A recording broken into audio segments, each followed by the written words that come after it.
All right, so why does all this damping factor matter?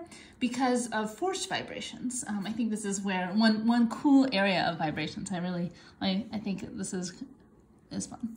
All right, so if we have our system here where we're always talking about mx double dot plus cx dot plus kx, but now for forced vibrations, instead of being equal to 0, as we were talking about in the previous for free vibrations, now we actually kind of keep our system moving with some forcing function.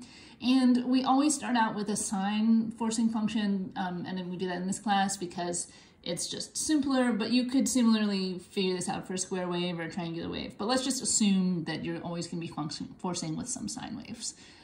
With nice smooth peaks. And so what that would look like maybe is that you have some periodic force that you're applying to your spring mass system, and that periodic force has an amplitude of F0. Or it could also look like the base excitation. So this is called base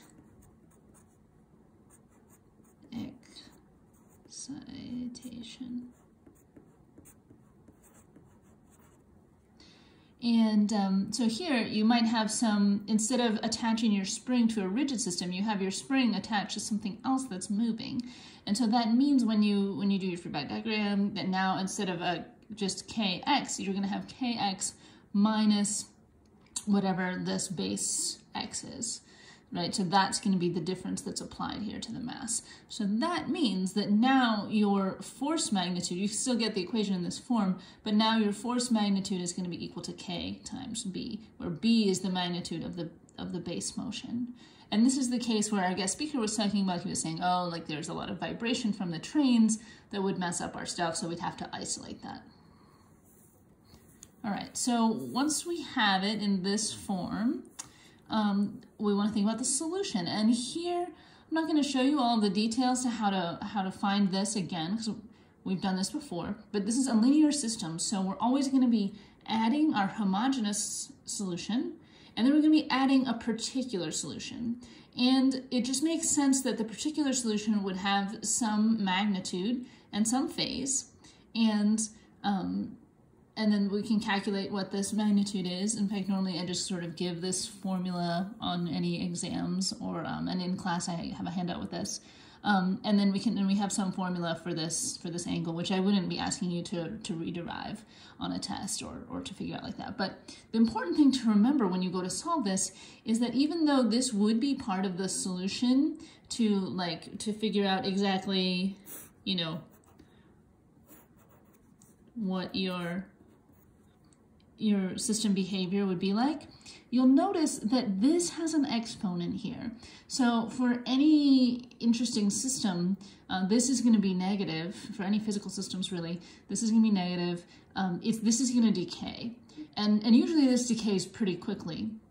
So we're not super worried about this part of the problem, because given enough time, this will decay. But this term here, this is what's cool. This actually doesn't decay. This has some frequency of our forcing function here. So this is not the natural frequency of our system here. It's not the square root of k over m, and it's not the damped frequency, but in fact, this is the frequency of the forcing function, or of the base excitation.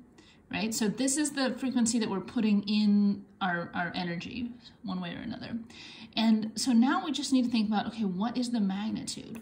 And what's cool is that this is where resonance comes in that especially the lower your damping factor is, if, for example, if you had undamped damping factor, if you put this right at your if you put this omega right at your natural frequency omega, then in fact the amplitude of this term is infinite for an undamped system.